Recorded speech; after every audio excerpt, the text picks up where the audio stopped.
jirti intalli kana.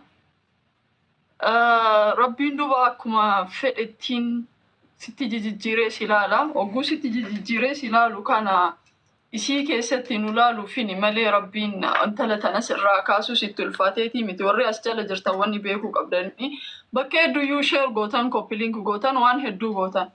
Garuu bakka akkanaa kanattis dirqama keessan bahuu qabdanii. Namni lubbuu takka jiraachise akka lubbuu uumamte kulli jiraachiseetti. Namni lubbuu takka darare akka nama lubbuu takka hunda darareetti. Har'a guyyaa har'aa Oromoon as jala jirtan. Fakkaahuu ilmummaan nama as jala jirtanii osoo waraanillee isinii jiraate obboleettii kenna kanaafi nu awwaaluu qabdan. Dhimma jiraachuu fi jiraachuu dhabuuti dhimmi nu irraa dubbatu jiru. Oromoon aadaa qabas, safuu qabas. Oromoon barreeffaa awwaalatee gumaa walirraa baafate miti. Wanti jiru akkuma jirutti ta'ee waliif dabarfachuu sanilleen akkuma jirutti ta'ee wal mari'achuun akkuma jirutti ta'ee reeffa firaas sagal garagalchaniin akkuma jirutti ta'ee guyyaa har'aa garuu namni as jala jirtan addaalu alal khayri kafaa'ilihi namni khayrii takka irratti wal ajaje akka nama dalagee takkatti waan ta'eef namni as jala jirtan waan biraa kan isin biraa rabbiin liqaa rabbi isin biraa qabu akka nutti hin bahutti akkuma jiru ta'e warri as jala jirtan sheerii nu godha. Warri as jala jirtan namoota hin dhufin kulli isaanii nu yaama. Dhimma nama jiraachisuuf jiraachisuu dhabuuti. As gabaabatti obboleettiin tiyya Hayaat Komandar Ibrahim waggaa 3 dura barattuu kutaa 12 turte. Kaleen isii lachinuu feel ta'e. Kaleen isii lachinuu feel eegan ta'e booda abbaan isii kalee kennee fi achumaan Turkii deemtee kalee kana jijjiirsifatte. Rabbiin duuba akka fedhe dalagaa waggaa 3 booda kaleen kun ammallee deebi'ee feel ta'e. Har'a ammoo haadhatu kennaafi jedhe. Kan isin ajaa'ibu haati kalee kennitee fi wayii harkaa fuudhanii namaa kennanii.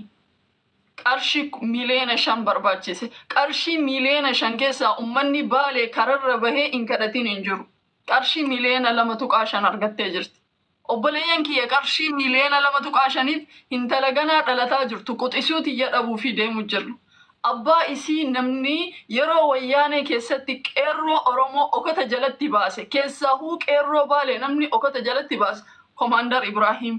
Dhugaa dubbachuuf yeroo wayyaanee akkasitti ummata lafaan jilbaan lafarra oofaa turte nama hidhame asiin ka hidhame achiin ka baasaa ture abbaa isii kana namni beeku naannaa sanitti ni beeka. Galatallee taanaan nama kamii olitti galatanurraa qaba namni kun. Akka sabattillee galatanurraa qaba. Akka namummattillee galatanurraa qaba. Kana hundaa yoo dhifne immoo obboleettii teenna tana lubbuu isii baraarachuu qabna. Lubbuu obboleettii teenna tana baraarachuuf Mubaarak wallahi anomaa hin jedhuuni rabbiin jazaa isaa jannatul firdawsiin haa kafaluunaan. Osoo wanni meeqa itti jiru kadhaa kennaaf qofa waan irratti liqeessuudha ummata kiyya. Rabbii yawmal qiyaamaa gabroottan isaatiin an kadhadhee sirraan dhabne an akkana godhee sirraan dhabne jedhe yaa Rabbi ati waan beeloftu yaa Rabbi ati waa liqaana man gaafattu akkamiin liqaana irraa dhabdeena gabricha akkana balbalatee dhufeetiniin ati nuun gessine bar inniin sunanaa jedhaan Rabbi. وكذلك هر أبولتين تهنا دفتة أجندا بناني أجندا ميكرتك أمم يادني تأودندا يادني دبودندا لكن قالوا لبوتنا عبارانو أمة أروم أستل جرتن فيديو كنا ليفي كنا شير قد أنتي أمة أروم ياما لبوتنا عبارانو. السلام عليكم ورحمة الله وبركاته. Sagaleen keessan fagoo meetu qaskiyaadha inshallah carraa isinii kennee mee dubbadhaa haala jiru dubbadhaati rakkina markaa isin qabu dubbadhaati haala hin tatteessan keessa jirtu dubbadhaa namni gurra isaaniitiin haa dhaga'aniiti. Yaa lammii koo yaa uummata Oromoo waan jiru maraa quba qabdanii dhageettan jedha. Ati waggaa 2 dura yaa kalee 2 isii tattamaatiin turtii as keessan qabdu yeroo lama fardas turuu waan hin dandeef carraan qabdu yeroo gabaabaa keessatti akka asii deemtu jedhanii Phaawulos murteessee jira. Yaa uumaa isiniin jedhu ammallee gara keessan baqadheera kaleessallee isinii har'allee gara keessan baqadheera ilmooti yaatiin na baraara agartan kana ayat fiideen quufne taphatteen geessine duruu yeroo humni kanaatiin hidhamtee kun akkuma agartan kana jirti nama Rabbi jettanii akka saba tokko akka lammii tokkotti isinitti gadi ba'ee Rabbi oli ayuuti yanaa tubsaa dhibee isinirra jirtu fi gubaa isin keessa jirtu kanarraa na baraara yeroo ammaa kana daaleessis irra jirti torbaan kuma 20 kuma diidamii shan kafalaa jirra. Humna keenya ol waan qabnu qabeenya qabu kan irra fixannee jirra. Marsaa lammaffaa irratti wanta akka harkaan qabnu rakkoo guddaa keessa jirra. Isiidhaaf bararrachuuf gara keessan baanee jirra. Waan isin goota waan isin jette rabbi waliin isinitti baaneerra yaalammii saba kuunu dhaqqaba ammallee akka kaleessanitti eega keenyaa barara isin jedhe isin kadhadha maqaa rabbiiti.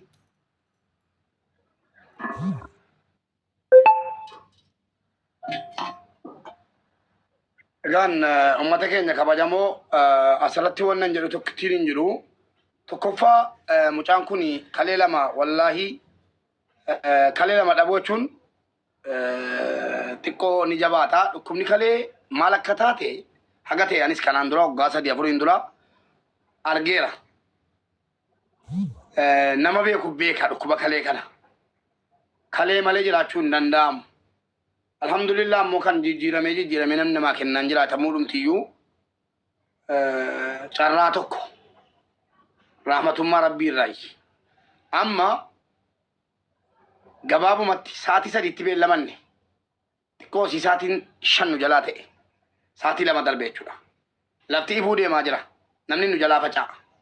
GPS namni jedhamtu kottuu ol galiiti waan ta'etti nu baasi. Ol galee miti GPS seegaa jirra nu sagantaa eegaluudha. Neetworkiin qabu moonni jira. Dawaan maali? Ijoollee feemasoonni guutuu yoo jarri dhufanii akkuma kaleessa wal bira ta'aa turre. Wal bira teenye baariyaaliin haga ta'e. Fidaanii fiddanii. Hin fiddanu jeetaanaan geessaa bansiisaati. Adiin sinitti maal? Kana booddee. Mana dhabne naan jetti.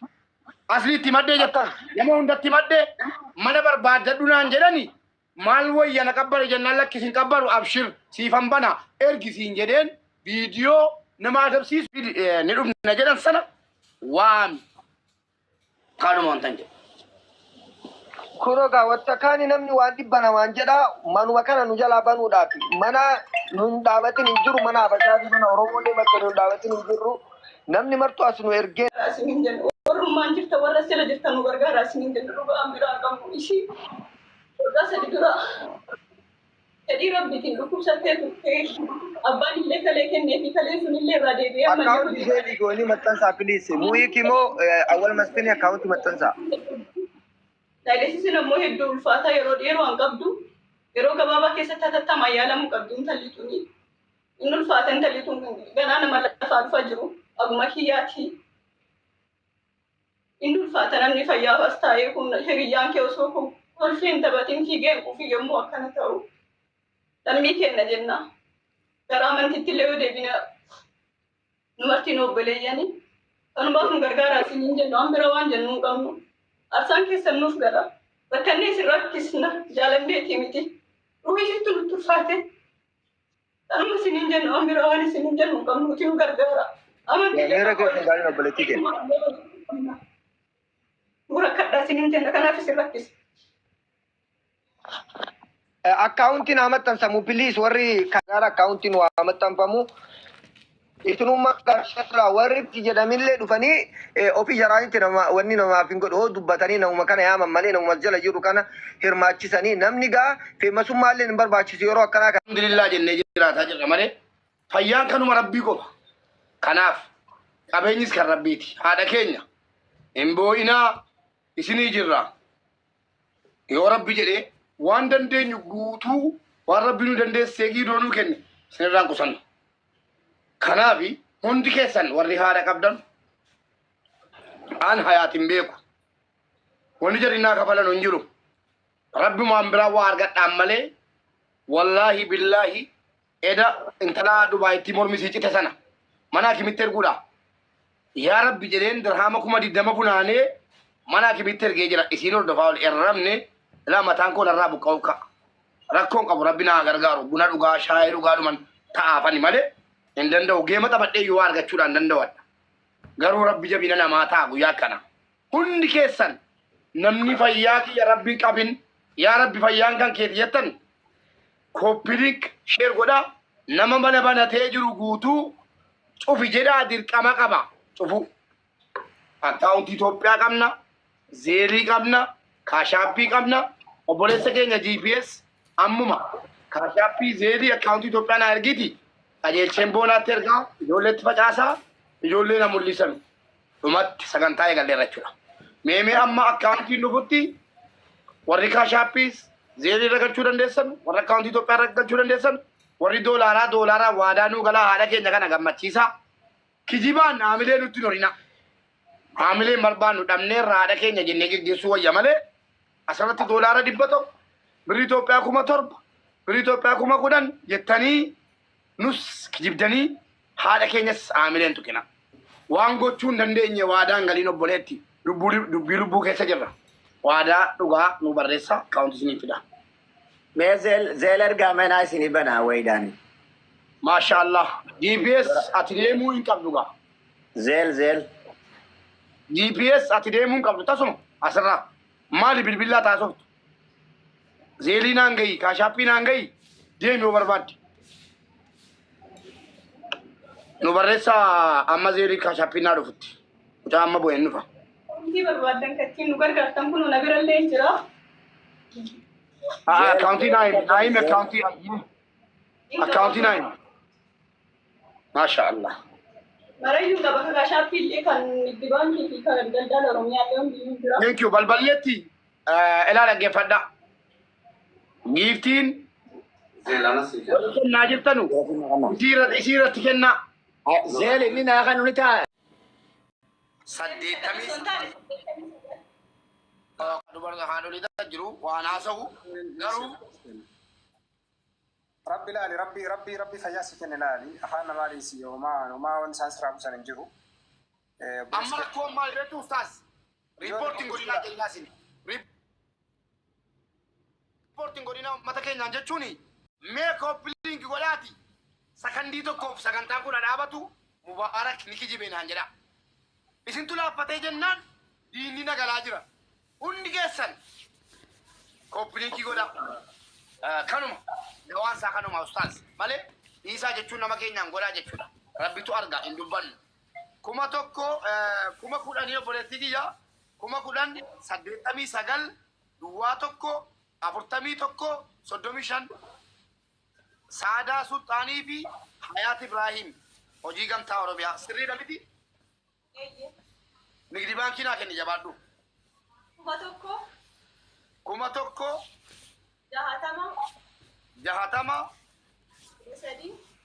13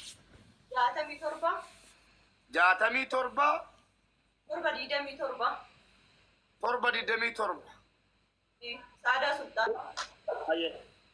kuma tokko 60 13 67 7 Saadaa Sultaanii fi Hayaat Ibrahim maashaallah tabaarakallah kitadheen jira isinirraa galatooma akkaawuntii agarsiisuun cinqabina nam tokko namni akkaawuntii na agarsiiftanu waatsaappii kiyya qabdan na dubbisaatii ol galtanii akkaawuntii agarsiiftanii taraa taraadha imrishaa baana waama imrishaa boona imrishaa waami dirqama qaba asirra taa'ee akkaawuntii agarsiisa kalaas dhumeera zeelii naa kennet immoo GPS kottuuti Saadaa Sultaan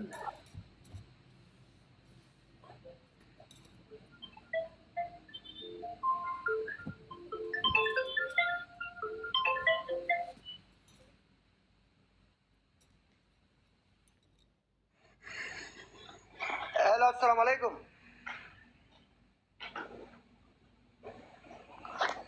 I think it's Kashapi when Ilyas Hakiti ke sambil bile video biar. Koi GPS rifa mana godheeti GPS kiyya kaashaappii zeelii kana gaafatamummaa eenyuun ni fudhatu